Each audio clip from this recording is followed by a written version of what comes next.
Hey y'all, my name is Cassie Miller, and I am doing bowling spelling, and this is a great game, target game for students kindergarten through second grade. Alright, so right here I have the standards for second grade.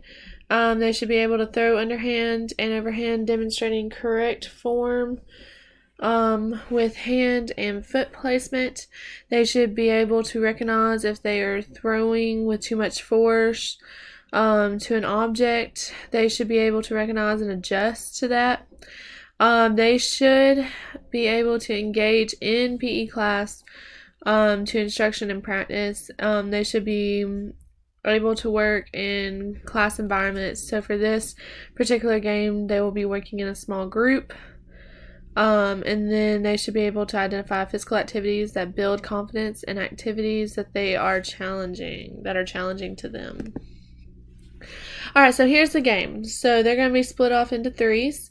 So this would be a group, this would be a group, and this would be a group. But bowling is more of an individualistic sport. So they don't really have a team.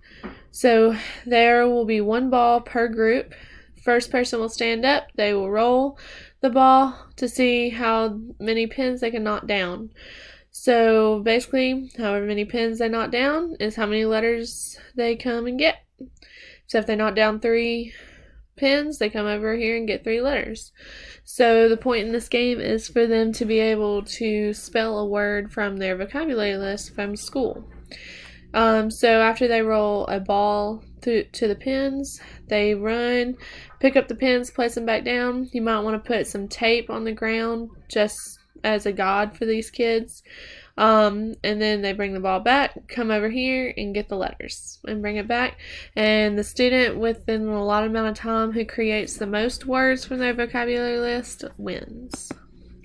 Just some modifications: decreasing and increasing the distance to the pins, adding the number of pins, but if you add more pins, you got to increase the difficulty of the words. It's because the rules state however many pins you knock down, so however many letters you pick up. You could also add bigger balls for the beginners. This could help them learn just the basics of how to underhand roll and just really get the form down pat for them, and then they can move down to a smaller ball.